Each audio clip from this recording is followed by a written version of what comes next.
Well, hello and welcome once again to the DCL podcast, where we're inviting you to sit back, relax, and we'll be on our way shortly.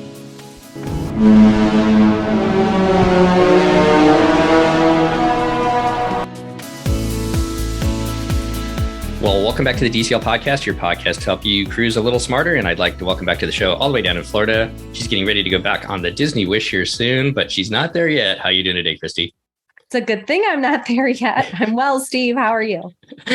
Not too bad. Well, you got school kicking off and everything like that. So you got to get that all straightened out and then be able to go back and have some fun on the Wish. Exactly. School, a little illness. We got to, of course, run some illness through the family. So we're doing that. Not COVID. So that's good. But here we go. Here we go. All right. We are going to turn our thoughts, and I'm really happy to bring our guest, and we're going to introduce her here in just a second. But she brought up a topic, something that we have not touched on at all on this podcast, but something that I know is very important.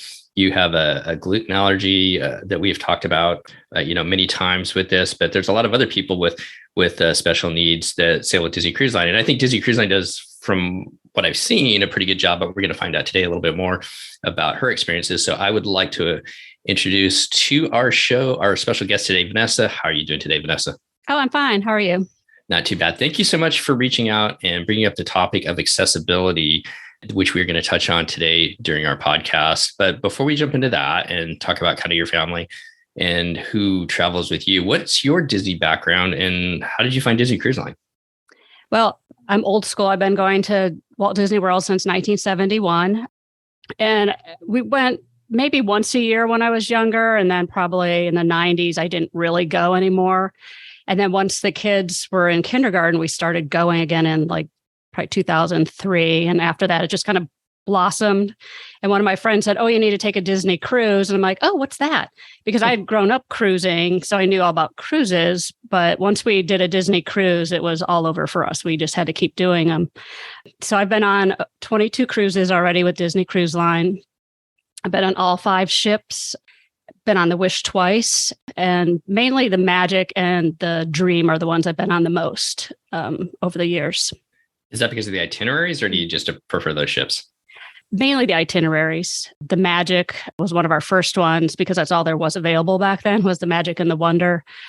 But we've also done a lot of the European cruises and out of New Orleans, or like I said, was the Wonder, out of New Orleans. But I guess it would be mainly the itineraries because we've even gone out of New York down to San Juan and different things like that. So, wow. What a different world, Chrissy, huh? The only thing available was the Magic and the Wonder, and now we've got 5 ships. Yeah. Huh? five ships, which she has been on twice, and the ship's only been sailing 7 weeks. Well, it definitely proves that you're a big Disney Cruise Line fan. Well, let's talk about your family. Who makes up your family, Vanessa, and who do you cruise with? I have 3 children, and like I said, they've grown up sailing since 2007. I have a son, Andrew. He's 25. He's the one I sail with the most. He has cerebral palsy, so I'm all about the accessibility on Disney Cruise Line with him.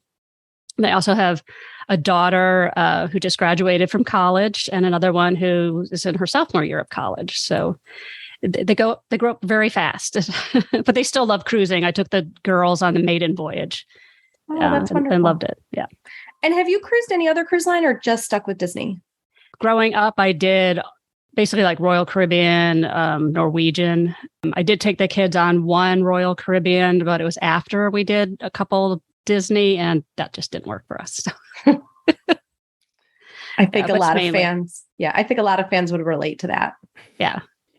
Well, today we're going to maybe touch on your son, Andrew, to begin with and talk about accessibility with Disney Cruise Line. It's a topic that I don't know a lot about. And so thank you so much for bringing this up. Christy, as a travel agent, have you worked with other families with accessibility needs? I have. Mostly my clients have either had the food allergies, which we've talked about. We're not going to get into any of that, or use a scooter on board. So, and either request that their scooter be in their room so that they need a handicap accessible room to have that in, or have other needs where they need the functions of a handicap accessible room or cabin on Disney Cruise Line. And so there's actually a way when you go to book to do a search for cabins that are handicap accessible when you're doing your room searches. And then to know Disney actually sometimes holds back a cabin or two. So there's a point in which you can only find an accessible cabin online or however you're searching by like clicking this box saying you need it. Then there's going to be a point closer to the sailing where they're just going to open those cabins up for everybody. And if it's an available cabin, you can book into it if it's open for everybody. You do have to designate that you have a special need to use that cabin when it's check the box accessible only. And you'll tell Disney, yep, I need this cabin for this particular reason. So it's not just some regular family of 4 who wants more space. And then sometimes they'll hold back a cabin or two as well once they release it to the general public. So you can call and they can call into their special needs department to say, hey, are there any of these rooms held back? And or they can make you a wait list if you can't get the cabin you need for your sailing. And just for our listeners to put it in context, I guess, so we get to see your amazing son, Andrew, behind you as we, before we started recording, everything like that. So he is in a wheelchair full-time? Yes. Mm-hmm. Okay, with cerebral palsy. So Vanessa, what do you need to communicate and how does it work for you and your family when you decide you want to go on a cruise as far as booking the cabins and what are the things that Andrew needs to be able to sail with Disney Cruise Line? Well, I think one thing starting with what Christy said was there's only so many cabins available for wheelchair users on the ship. There's 18 on the Magic and the Wonder. There's 25 on the Dream and the Fantasy, and I think 33 on the Wish. So there's not a lot of opportunity to take your time and go, oh, yeah, we'll cruise, because they'll be gone very fast. Because I'm Platinum, I'm able to, Platinum Castaway Club member, I'm able to book right away. So as soon as they announce things, we decide where we want to go, and we're on that day one, because we can always cancel, but with accessibility, you need to get that room right away. Or like I said, they'll be gone. And sometimes you don't get maybe the choice room you want, because usually they're in the aft or forward. The Dream and the Fantasy have them on the sides, but there's not a whole lot of decisions to be made. It's just get me a room at that point. And because we usually travel with just the two of us, or maybe with my husband lately, we don't need one of the larger rooms that sleeps up to 5 people. There's only one of those on the Magic and the Wonder, which is a converted room that they just did in 2013. But again, we have to know what we want to do right away. We do like it because the doors are wider. So I can give you a little bit of background on what these accessible rooms have. Before you do that, just out of curiosity, so when you say there's that many rooms, are those rooms, can you use each one of those rooms, or is with Andrew's condition, there's only even lesser rooms available? Does that make sense what I'm asking? Because he cannot walk, I cannot get him into a regular stateroom. Okay. So, I mean, I guess what I mean by when you said there's like 20 some on the Magic, you could book all those rooms would work if those were available. Yes. Okay. That's what I was getting at. Okay. Yeah. Sorry about that. But yeah, let's hear about the rooms and how they're made up to help you. So the biggest thing, especially with a wheelchair, is the minimum door width to get from the hallway in is 32 inches. So it'll accommodate a standard wheelchair, a scooter or ECV, even a walker could go in there if you just need to walk in that way. Let's stop for a second at the door, because this is important in the difference between Disney and many other cruise lines, especially older ships on other cruise lines. They might have a handicap accessible cabin with a wider door and with the rest of the features that Vanessa is going to tell us about in a minute, but they don't have an automatic door. So like if you have a person who's trying to travel by themselves, how are they going to open their cabin door in a wheelchair? And so you want to make sure, if you're looking at other cruise lines, especially other cruise lines with older ships, that they have an automatic door. Carnival, for example, and even Royal Caribbean, not all of their doors that they have for handicap accessible cabins are automatic. Disney's are all automatic, which means you can go up, you flash your key card, the door will open and will stay open long enough for you to be able to get your wheelchair through. So that is a important difference between Disney and other cruise lines with their handicap accessible cabins. Right. And also there's a button inside the stateroom. And they've placed them very well so that when you're in your wheelchair, you hit it and you still have enough room for the door to swing open. So many times in public, it's like you have to hit the button and back away from a door, but theirs are nice. And the door opens slow enough that, you would have time to get away from it if you needed to. But yeah, the doors are a big thing. And they even have doorbells on some of them. So I know some like the older ones, their hearing rooms are not designated as much as on the Wish, but they all have doorbells on them, which is nice that it also gives you time to hear it and get over there and everything. So one of the big differences with these rooms is the bathroom situation. Because I know, Disney's proud of their split bathroom configuration where you have a toilet and a sink, and then another one is the shower and a sink. Well, an accessible room is just one large bathroom, which is you can wheel in. Again, it has the large door. It's a shower with a curtain, and it has a fold down chair seat that you can transfer in onto. And people are like, oh, does the whole bathroom get wet? I'm like, no, because it has like a drain all the way around the shower. So the water just runs that way. It doesn't slosh around in the room. And then on the older ships, they didn't really have the greatest storage in them, but they had the bathroom or the sink where you could roll up to it. But again, there's nowhere to really put all of your extra things. And especially if you're traveling with a family, it's not just one person. You have your whole family trying to put all their shaving equipment or anything in the bathroom. And it was kind of hard. But on the Wish, they have added a lot of storage in the bathroom and made it a lot nicer. They've moved things around, so it actually makes more sense in an accessible bathroom. It takes a little getting used to when you're used to the split bathroom and going to a single bathroom with other people getting ready, but it is really a nice feature. There's also not a curtain. So if we're talking about differences in the accessible cabins, at least I haven't been in a handicap accessible cabin on the Wish yet, but at least on their other 4 ships. So that dividing curtain between, your bed and the kid's bed or the other sleeping area, that curtain does not exist in those cabins. Correct. Yes. The other thing is the beds on some of the ships are adjustable. You do have to make sure you find the right person to ask, because we have a friend we travel with who's also in a wheelchair, and he has to transfer himself, and he sometimes needs the bed lowered. Well, you have to keep asking until you find the person who has the equipment to lower the bed. They actually have to change out the legs on the bed is what they're doing. They take the whole thing apart, put a shorter or higher legs on it to make it the right height for you.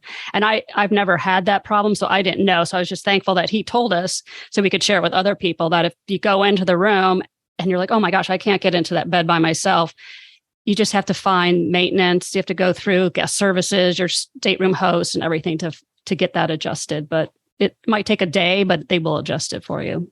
That's really good to know. So my mom traveled with a walker, and I know in the Magic of the Wonder, in the mid elevator section, there's kind of a big room where people can leave wheelchairs and walkers and whatnot. I'm not sure where they are in the Dream of the Fantasy, but with Andrew's case, is the room big enough to leave his wheelchair in the room then for him? Oh, yes. Okay. There's so much room. I always kind of like traveling with him because it's like you're in a suite almost, but it's made so that you can turn the wheelchairs around and not like in a hotel, you're kind of like trying to get past the bed and a desk or something, but there's plenty of room. There's even a couple rooms on the Magic and Wonder where the closet's big enough. I can put the wheelchair in there for the night and not have to worry about tripping into it or anything. But we always can find somewhere for the wheelchair to go when he's not in it. And then Disney is allowing the wheelchairs to go in the elevator banks on all of the ships, not like in the bank, but off to the side, where those staircases are, over by maybe across from where they would do the midship detective agency, those like the little cubbies on each of the floors by the elevators, because there's not enough room for them to stay in the hallway. Right. So if you are in a scooter or wheelchair and you don't have a handicap accessible cabin, you can place it there in those hallway locations. They are allowing that. Otherwise, like the parking, they call it actually wheelchair parking. Steve, like you mentioned, for the walkers and stuff, I believe that on the Fantasy and the Dream, it's like on deck 2, which is just not a logical, like who's schlepping down to deck 2 to get their wheelchair every time someone wants to leave the room. So that's just not a realistic proposition, which is why, and because they have so few, I love that we have the number now, they have so few handicap accessible cabins, they're allowing you to leave them in those areas off to the side so that the individuals that need the elements of the wheelchair or the handicap accessible cabins can have those, but the people that need their scooters because the ships are large and for whatever other reason have that option as well. Yes. And on the Wish, they're not really letting you put them right near the elevator because, they don't have those little hallways near the staterooms. So they want you to take it all the way down to deck 3 in the grand hall by where you come into the ship. No, they're going to have to come up with something else. Yeah. That's just not, it's just not realistic, so people need to say that too. Everybody who's in this scenario, you need to point this out and say, no, we need to come up with another solution because this is not a solution. Right. Especially with the way the elevators are, the accessible rooms are not near the elevators like they are in a hotel. They're usually tend to be aft on the ship or forward. So you have a long walk if you have to leave your scooter ECV up there by the elevators to get back down there. That's a long way. And especially on the Wish, it's not a straight shot. You're kind of zigging and zagging all the way back there. So it needs to be fixed. Is there anything else that people who may be sailing for the first time with Disney Cruise Line with the rooms need to know, or that you can point out with the rooms, Vanessa, before we move on to just accessibility around the ship? Most of the rooms are veranda rooms, which is what I kind of prefer. There are a few on the ships that just might have a window, and there are some inside staterooms. But what's nice on the veranda rooms, the door is wider. It can be a little tricky probably if you're by yourself to open just because they are child-proof, just like all the other veranda rooms. But there's a ramp to get out onto the veranda. Is the lock just as high up as the regular cabin locks? On the Wish, I feel like I had to reach my hand up when I was standing. I guess that's when you could call your room steward. So if you're in a situation, because that lock is high, if you are in a situation where, and for whatever reason, we never lock that lock anymore. Right. But you'll notice if you're in port and they're cleaning your cabin, they lock that lock. So I would just say, if you find yourself in a situation where your cabin steward has, because it's their job, locked the lock, you can call them. They will come. They will unlock it for you if you can't do it yourself. Mm-hmm. Yeah, and the verandas are really nice. They're very large. Like I said, there's a ramp to get out to them. They do have extra seating for other people to sit with you. And one thing I noticed, they went between them, I call it the classic ships and the dream class. The classic ships had a solid white wall. Mm-hmm. So even for me sitting down, I can't see the ocean unless I look way out in the distance. And on the dream class and the Wish or Triton class, they have the little bit of a white wall, but then it has a horizontal railing that's white and then the top rail that's brown, so that as you're sitting there in your wheelchair or even me in a chair, I can see out, which is really nice. So you're not sitting right at the railing or something, just trying to see what's below us or out in the distance. They've really improved that, and I do like that. I have the problem too, because I'm a little bit shorter, so I can't see across the railing when you're sitting in when you got that white wall.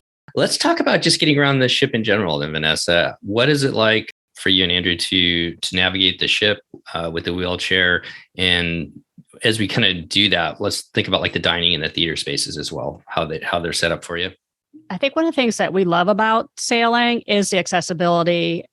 We can basically roll anywhere on the ships that we want to, and we don't have to worry about where we're going to, do we have to take a lift or a taxi or something to get to dinner? Everything is right there with you. It's a floating city, basically. The hardest part, I think, moving around in the ship is when they're cleaning or servicing the staterooms and they have their trolleys or carts out in the hallway. They do have what I call bumpers on them, which are down low. So if you get too close to it, it just kind of helps you push through. And the way the hallways are, there is a little alcove at every room where they will put the carts. And I've had to move them occasionally, but I don't know if you're by yourself.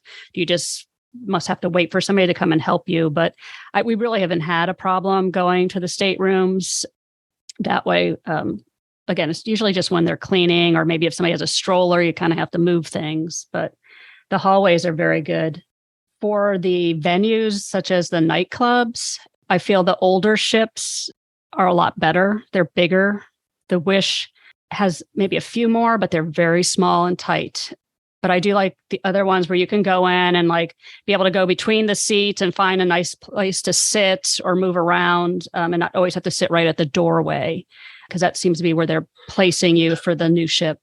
The theaters are very accessible. They've really stepped it up as you go through the 3 different types of ships. You can, on the main one, on like, let's say it's deck 4, there's a upper level, like the mezzanine level. And those are really kind of obstructed view because you're up at the top. Then there's a secret way you get down to the lower level down by the stage. And actually it was kind of cool. You kind of go through like the Cadillac Lounge or like Keys or something on the other ship, and you go through like a secret door, and the crew member takes you through, and you have to go through airlock doors. But before they can open it, they have to stop, call the bridge. They allow them to open the door. Then you have to wait because they have to close it behind you. And sometimes you have to do that twice. And then you get to an elevator, which is very tiny. It's usually just myself, Andrew, and a crew member, and they'll take you down to the stage level, below stage level. And so you can sit right there in front of the stage, or you can take a little ramp up and sit back a little bit, which is what we prefer. But those, on the first 4 ships, you really can only sit on the edges of the aisles. And on the Wish, you can now sit in the middle of the back row on deck 3, which is really nice. So you're like right in front of the sound guys. So you can be face on center and also be able to see all the projections. But on the Wish, they took it a step further and they made a dedicated walkway from deck 2 where you'll find it's a small world. And this is at the forward elevators. And if you turn right, there's a whole walkway. There's no airlock doors, nothing. You can just walk down, get right to where you need to go. You don't have to wait for a crew member to take you into or out of the theater. When I was on the maiden voyage, I was taking photos, and Jimmy, who at that time was the assistant cruise director, he was all excited to show me this new walkway because it is something that they don't have on the other ships. And it frees up a crew member, but it also gives you just flexibility to go in and out when you want to. So I really love that feature. Oh, that's great. I feel like you're going into the hyperspace lounge when you're talking about that airlock. Yeah. Well, no, these are worse. They don't make that swishy noise. It's like, and they're slow and they have to unbolt them. And that's.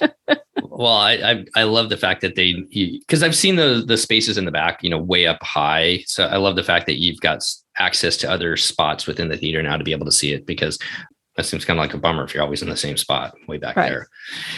And sometimes we do like to sit close. It just depends on what the show is too. Like I think more live entertainment, we might sit closer, but for the stage shows, the theater ones, we'd like to sit back a little bit to enjoy it a little bit more. How about dining? How does that work for you guys as far as the table? Where do they usually set that? Can you be anywhere in the dining room, or do they have just set spots in the dining room for you? Oh, yeah. Can I take a step back though and finish about moving around, because they really changed something up on the ships. So on the first 4 ships on deck 4, you can walk all the way around the ship on the outside. You're kind of underneath the lifeboats. Deck 4 on the classic ships is also where you'll find, if you have your service dog with you, which you are allowed to bring a service dog, it has to be a certified service dog, not a comfort pet. But that's where you'll find that. But you could walk all the way around, and it was nice. You could get some miles in, especially because we're jumping into dining soon. You're eating a lot. You want to be able, for me at least, to walk around and get some fresh air exercise. There was maybe a little tiny ramp on the other boats, but on the Wish, they've eliminated that. You cannot walk all the way around the ship anymore. And when I first saw the deck plans, I was like, wait, why are those stairs? And that's not going to work. How do joggers even do that? Because a lot of people jog in the mornings and stuff. So I was excited to find on the maiden voyage on starboard side between 5 and 6, there's actually what I call a double rail chair lift. And it'll take the whole chair up to deck 6 so he can go out into the front of the ship to the furthest most forward point and be able to look out that way. It does take quite a bit to do it. You have to go to guest services and make kind of an appointment to have somebody meet you there to go up on the lift. I actually had him wait for us because I'm like, we're just going up to sea. I'm not going to spend an hour up here, so don't go too far. They're in the process on the Wish of also putting a phone on the deck 6. So if they do leave, you have some way to call back, because your cell service isn't always the best up on deck 6 forward. So they solved the theater problem on the Wish, but then created like an equal issue. I don't know what the right word would be there, though, to get around the ship to go see forward deck 6, for example. Right. And it's not just, for the handicap that it's an issue. I have a lot of friends that are big runners and they're like, oh, yeah, what? We can't like jog around anymore or even stroll. And like, no. Well, you can. You just have to also take a very steep set of stairs, which is ridiculous. Like twice. And you can't go through the aft like you used to. And what was always fun is like you could see in the forward section, you could see like the big anchors and different things. And same in the aft, there was all this equipment you could see that's usually hidden from people unless you went on that walkway. So that's the only thing I find is a little hindrance is getting around out on the deck. But they do have the lifts. It just is a process. What was it like on the pool deck for you guys and for your son? Because that deck is a mess for people that can take stairs. So I can only imagine. Well, I don't know if you notice it. So what we're talking about is on the Wish, instead of having 2 pools or 1 pool on the main deck where they have the shows and everything, they have a tiered system. So now there's, I think, 4 pools in that, 4 or 5 pools. Which is great for people swimming and for those of us without accessible issues. But well, it's great because there's a 6-inch pool. So if you just want to like sit in a little bit of water, it's great. Or there's some deeper ones. There's some that have like a little ledge. So they've thought of everything and it's also like a cleaning thing too, I think, is having the extra different size pools and stuff. But you may not have noticed it, but they have the double rail chair lifts going from like deck 11 up to the maybe halfway point on deck. I can't think of the name of the pool right there, but they do have a way to get there. And unfortunately, when we were just on August 1st, they were missing some parts still coming in from Germany. So we weren't going to go into the pool anyways, but they let us know that we can't get you up to that deck yet because we don't have all the parts, which is just a thing that's happening these days. I mean, we have an elevator in our house and I know we have issues sometimes with parts. So it just happens. They also have a chair. They have it on all the ships. So if you want to go into the pool, you make a reservation and they'll bring out a chair lift, I think is maybe what you'd want to call it, but you'd have to transfer into it and it would swing over the side and then lower down into the pool. It takes quite a bit because they technically cannot help you at Disney, either on property or on the ships. So you have to have, I would need the second person to either be in the pool or out of the pool just for safety's sake. But again, you can make the appointment through guest services. I did see it hooked up on the Wish and the Cove pool. So I know they can do it on that pool. I think there's only 2 pools on the Wish that they cannot put the chair on. So they are all accessible. The other pools on the other 4 ships are just the same. They're technically a little bigger, but to me, they're not because there's still like a lot of people in them. So we're not pool people when we go on the cruise. I might go in, but... How about the Aqua Duck and the Aqua Mouse? Do they make provisions for Andrew to ride those? So the Aqua Duck is on the Dream and the Fantasy, and it is not accessible. You have to climb the stairs up through a funnel, and you're basically going, I believe it would be 2 decks up to get on. When we went on the first time, it was in 2011, and he was a lot smaller than obviously. And at guest services, they made an appointment for us to meet at a certain time. It was our Castaway Key morning. And they shut the ride. Nobody was allowed to get on it. And my husband carried Andrew all the way to the top, was able to sit on the raft with him. And they got to ride on the Aqua Duck.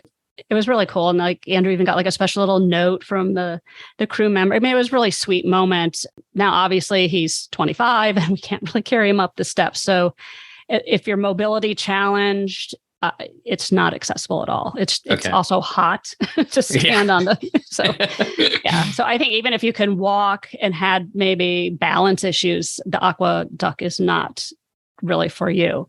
Now the Aqua Mouse on the Wish is ADA compliant. So you have the regular line, which does have a ramp in it. Did you go on it, Christy? Yeah. So yeah, Steve and I have been on it.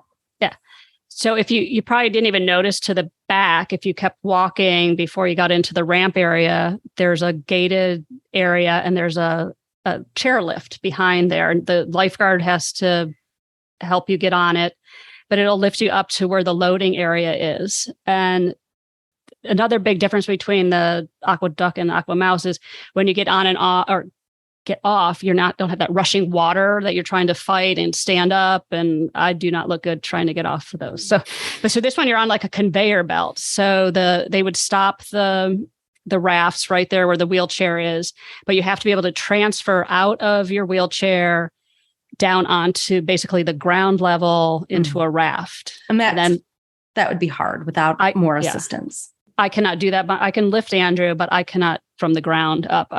So hopefully we're going in December. So we have some friends who are volunteered to help us so he can experience it. But I met another family while we were at Castaway Cay, and they said they did stop the ride for him and they put him on, and he's Andrew's age, but they had they call them rent-a-dads, and they let him go like 3 or 4 times just because once he was down there, it's kind of like being at Disney World. They just let you go a couple times if there's not a huge wait because they just know the ordeal it is to get them down into this raft and back out. So I think that's really special that they're doing that. They might not, if it's an hour wait, do that, but you'd go at a time that they designate to go on it.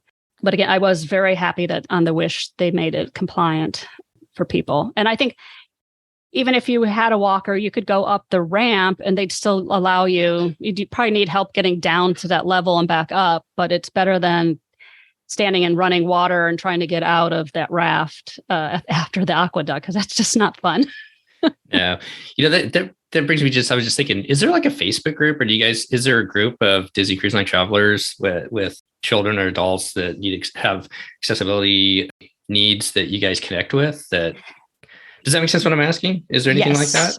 And I can't think of the name. It's like Disney Cruise Line for all, accessible for all or something. Okay. But it does. It has. It's. I think it's run by a travel agent. But I'll go in there every once in a while and answer accessible questions and things. So it's a good group. Yeah, okay. I've learned stuff from people, so I'll look it up for you. Okay, yeah. If you find it, I'll put it in the show notes. And if I'm sure anybody else could just go to Facebook and just Google it, or just Google it just in general. And if for those who are listening to this, that might be a great resource for them to answer questions or get questions answered, especially if it's their first time cruising. Mm-hmm. Let's turn to dining real quick. And then I've got a question, I guess, about just overall, because you talked about, cast members helping you in different spots around the ship. Is that something like just in general that they are aware of?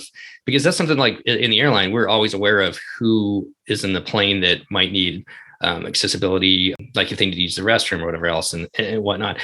Is that something that the crew in general is aware of you being on it? Does that make sense what I'm asking?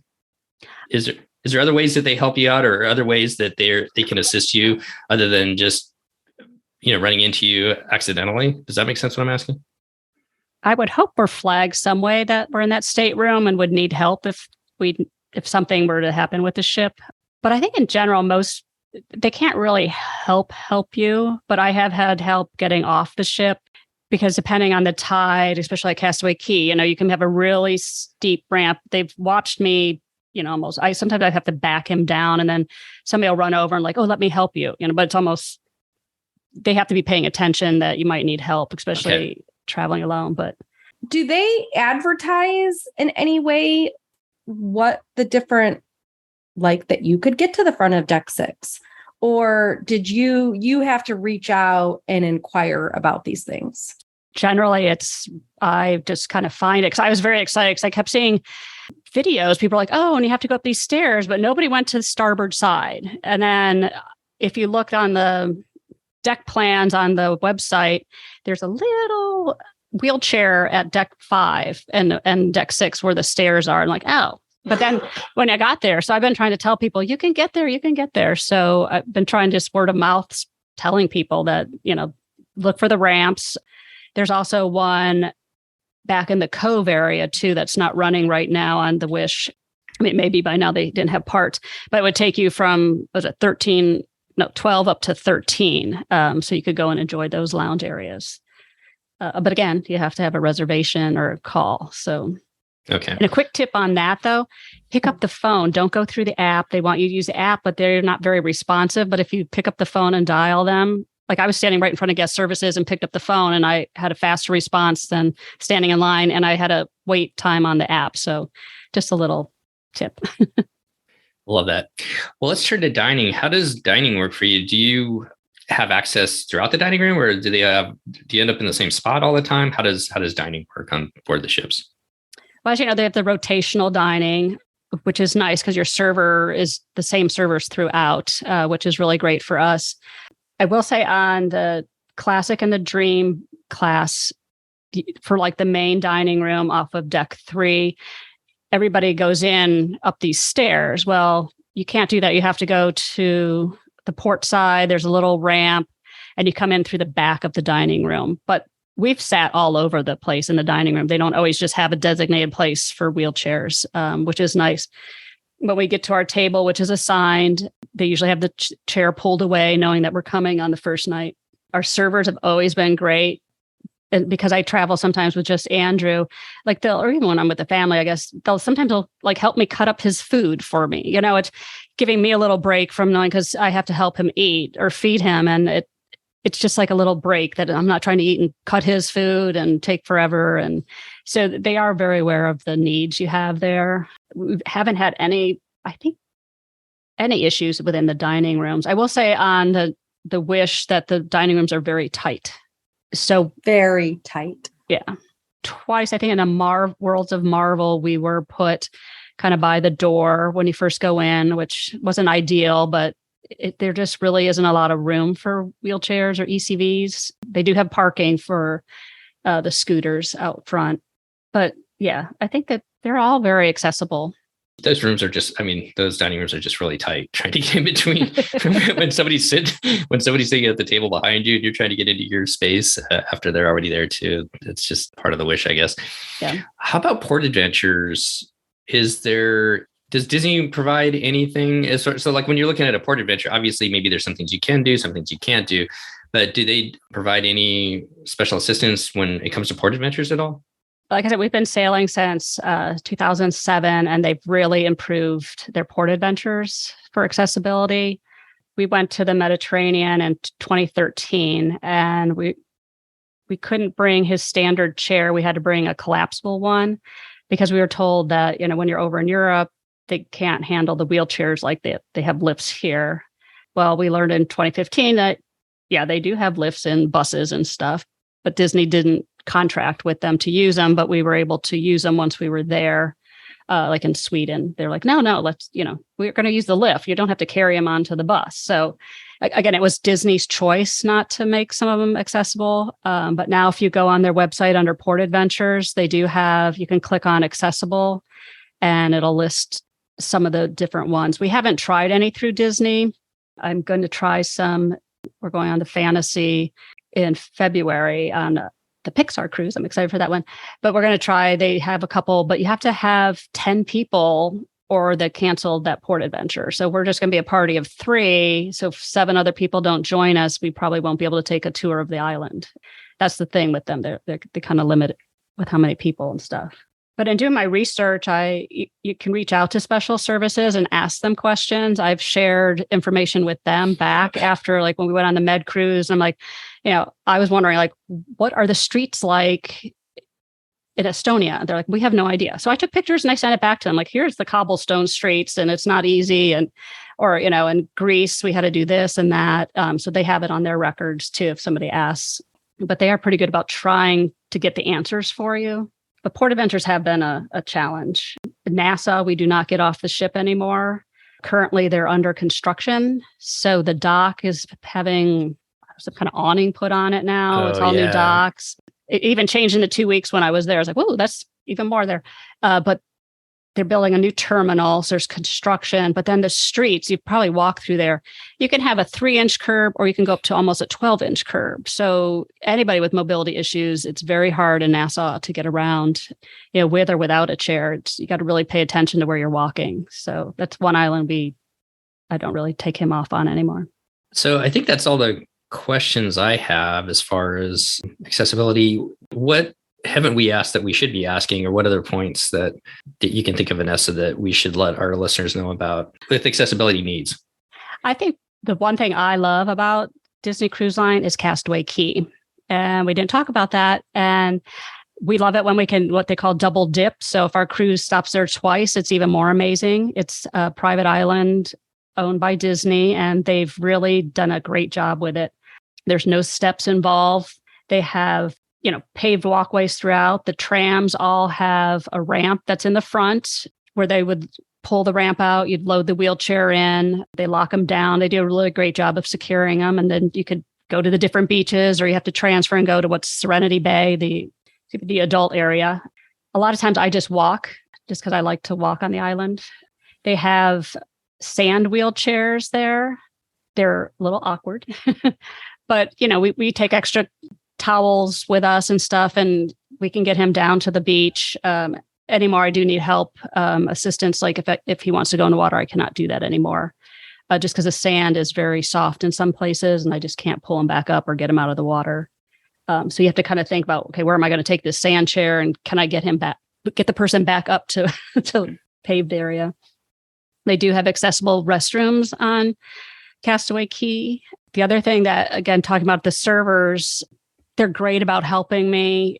We didn't even talk about cabanas or Marceline Market, but they'll help you with your plates. So instead of me trying to juggle 2 plates and drinks, and they'll go get my drinks, or they'll help me carry things through the line and everything. So they're just very aware. So me having to make 2 trips that just bring it over to the table, and it's nice. You talked about accessible restrooms, and on the Wish, there are family restrooms. So back to the ship for a minute. Mm-hmm. There are family restrooms on the Wish. Are there any on the first 4 ships?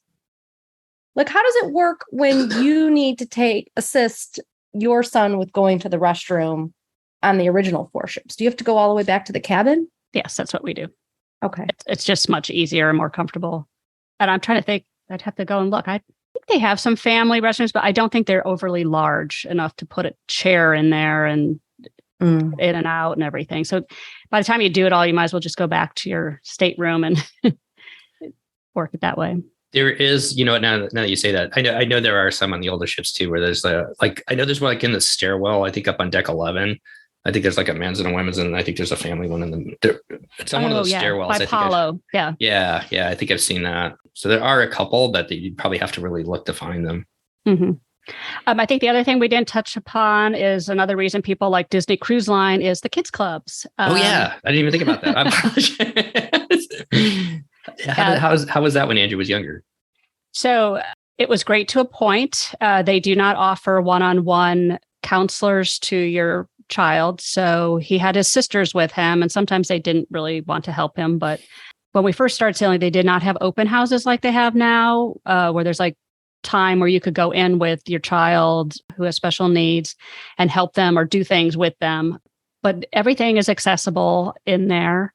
You can wheel up and do, drive the ship in the one thing or do things. They have made it accessible, but again, it's not one-on-one with a counselor. So I think just planning ahead and letting your child know if they cannot maneuver their wheelchair around by themselves or do things that you might have to wait till open house time when we can go and help you or something like that. So how about characters? I was going to ask Andrew, does he have a favorite character? Mickey. I love it. How about a favorite ship? Favorite ship? It's like picking up in a book. I can't. He has a hard time. He says you can't pick a favorite one. That's the one I'm on. Is a good answer. That's a good answer. How about a favorite restaurant? Does he have a favorite restaurant? Favorite restaurant? Animators. He likes animators. I like animators too. No, okay, last question. How about a favorite cruise? Does he like to go to Europe, or does he like to go to Castaway, or does he have a favorite cruise that he's been on? Cruise. Like destination. Double dip. He likes the double dips. There you go, Christy. Yeah. Andrew and I have a lot of similar opinions. One of these days we'll be lucky enough our family might be lucky enough to go on one of those. You just have to come back now to the best coast to go on those cruises, Steve. The East Coast, that's right. You guys have all the ships except for one. And we have the island where the double dip actually occurs. Yeah, you do have that too. I guess that is important, don't you? Yeah.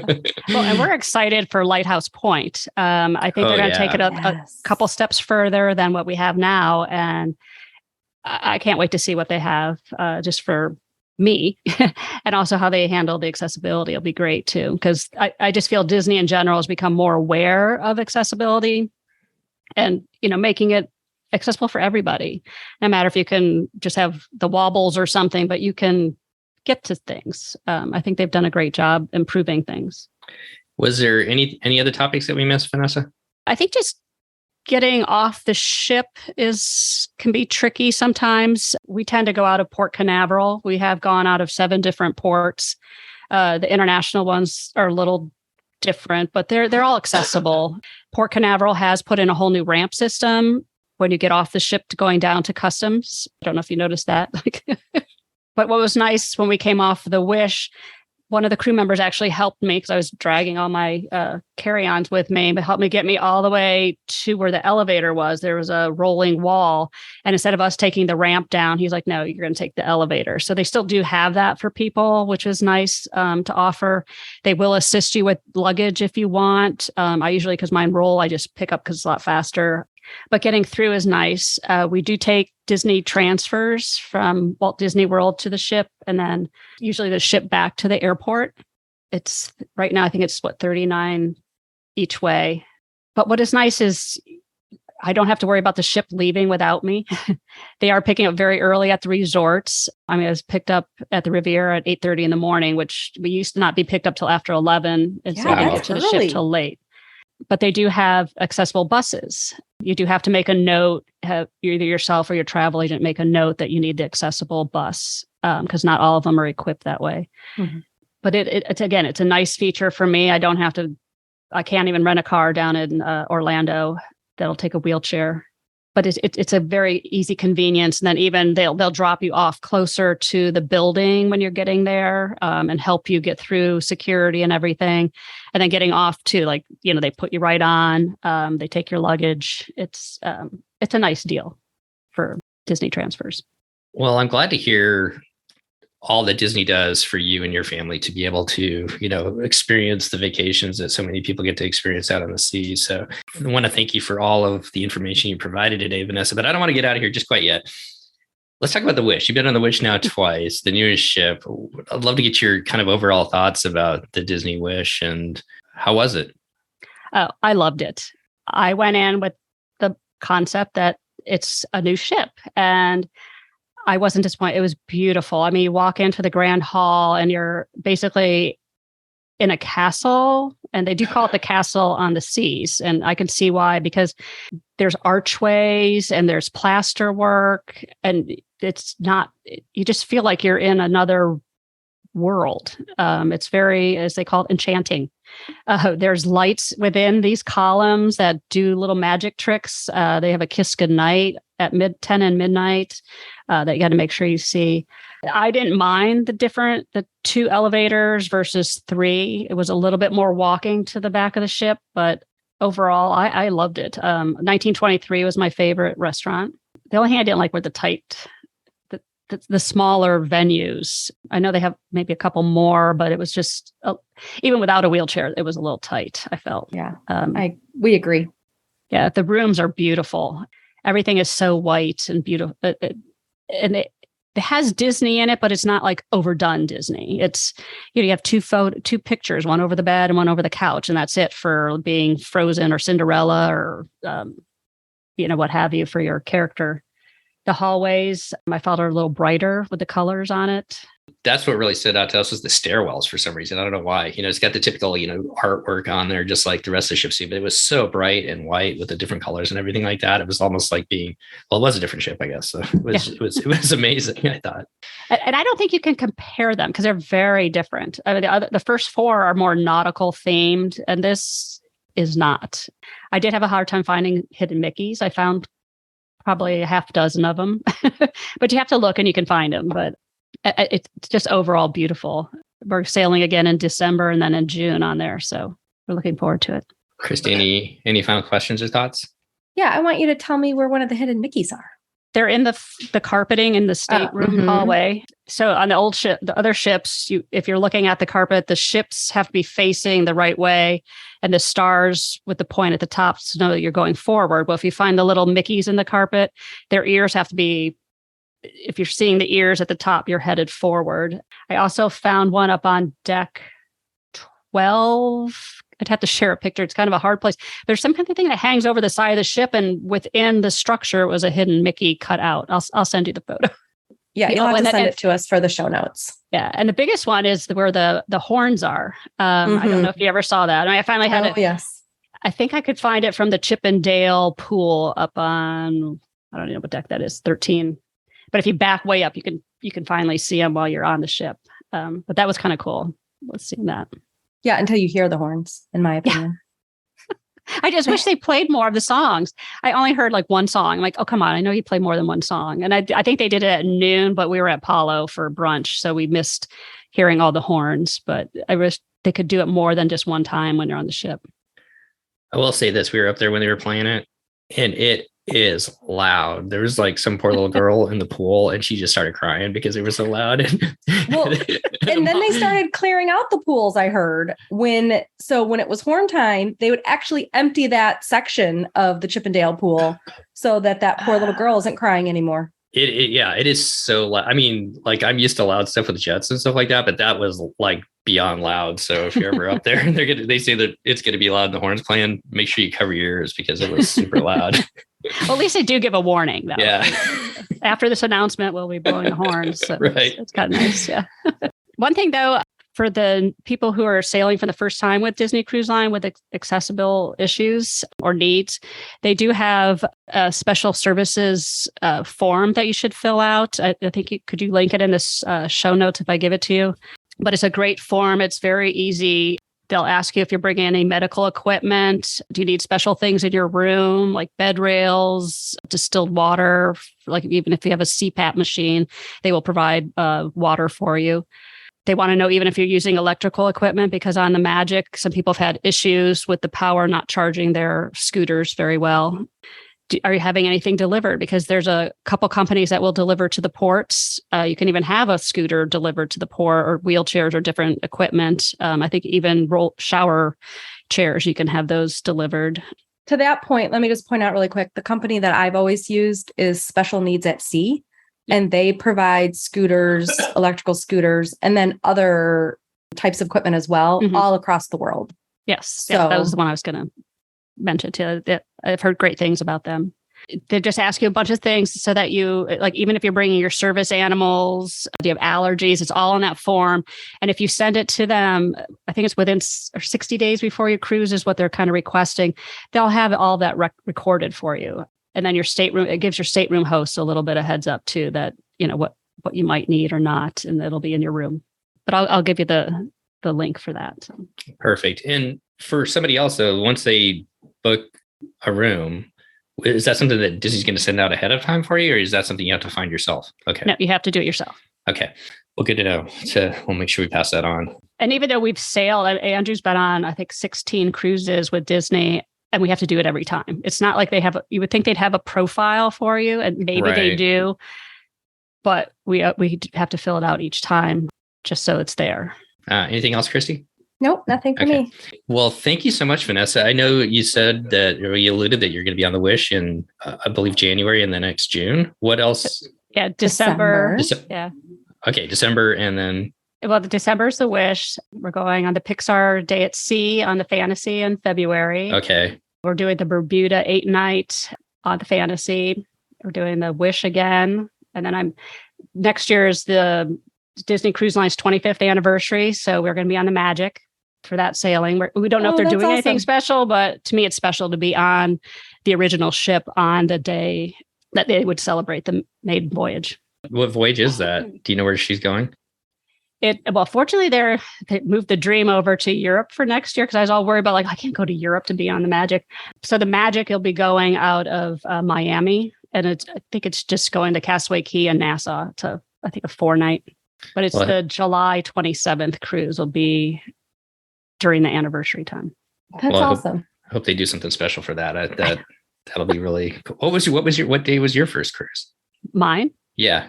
it was like an October 28th. It was a Halloween on the high seas. And it was not the way they do Halloween on the high seas now. It was really kind of, when you look back at the photos, like, okay, this is really pathetic because they just had like orange and black arch of balloons in the atrium, not the beautiful trees that they have now. No decorations really around. You know how they put the static clings on the portholes for the pumpkins and stuff. And I think we had trick-or-treating because we were on Halloween, but that was about it for the Halloween thing. But it was a 4-night and it was on the Wonder. It was so what started it all. So That was our first ship to the Wonder, but I feel like this is like a whole nother topic we could do, is what it used to be like versus what it is today. So. Yeah. And I'm looking forward to the Wish for Christmas. We're on a maritime cruise. So it'll be amazing because how the stairwell is in there and how big the grand hall is compared to the other ships. You know, what kind of tree do they put in? And what is their gingerbread house going to look like? Where are they going to put it? You know, strange things I think about. So I think she's going to be beautiful. She's going to be amazing because I can't wait to see the pictures and stuff. So, oh yeah. Yeah. Well, thank you so much, Vanessa, for coming on today. Thanks for sharing your family story with Disney Cruise Line. And thank you for having me. Yeah, helping out others that will be traveling with Disney Cruise Line soon with accessibility needs on Disney Cruise Line. So thank you so much for doing this important topic with us today, Vanessa. And I want to wish you and your family all the best. So many cruises coming up, and I can't wait to see some of the pictures as you sail with them. Okay, thank you. Happy sailing. All right, same to you, Vanessa. Well, that's going to wrap up our show today. Once again, I really want to thank Vanessa and Andrew for coming on and sharing their experiences traveling with Disney Cruise Line. And I hope this important episode helps others out there that have accessibility needs when traveling. And I hope it makes it a little bit easier and maybe get you motivated to try Disney Cruise Line as a possibility for your travel in the future. If anybody out there listening to this has some specific questions about accessibility and traveling with Disney Cruise Line and would like to reach out to me, Steve at dclpodcast.com, I can forward your questions on to Vanessa and we'll do the best we can to find an answer for you. Well, if you've been enjoying this podcast and you know others who would enjoy it as well, we sure would appreciate it if you'd pass it along. That helps us get the word out in the Disney podcasting, Disney cruising, and just the cruising podcasting community in general about our show. It helps others travel a little smarter with all the information that you and all the rest of our listeners share each and every week to make our travels a little bit better with Disney Cruise Line. We'd also like to give a huge shout out to each and every one of you who've taken time to leave us a review. Wherever you listen to this podcast, it helps us get a little bit better known in the Disney cruising, the podcasting community in general as well. So thank you for each and every one of you. And if you have time to do so, we sure would appreciate it if you would. Also want to give a huge shout out to our Patreon supporters. They help bring the show to you each week ad-free. If you'd like to find out more about our Patreon program and supporting the show, you can go to patreon.com/DCL podcast and find out all the information there. Well, we are just about to move into October. The season of Halloween is upon us. I want to wish all of you out there who are sailing on the Halloween on the high seas, headed down to Disneyland, Disney World, or maybe on Adventures by Disney. On behalf of myself, Steve, Christy, and Chris, all of us here at the DCL Podcast, we want to wish you to be well, enjoy time with family and friends, and we'll see you next time on the DCL Podcast. The DCL Podcast is not affiliated with the Disney Cruise Line, Walt Disney Company, Adventures by Disney, or Run Disney. All of the opinions expressed on our shows are those of the hosts and the guests who appear on the show. If you have any questions about any of these products, please contact the Walt Disney Company.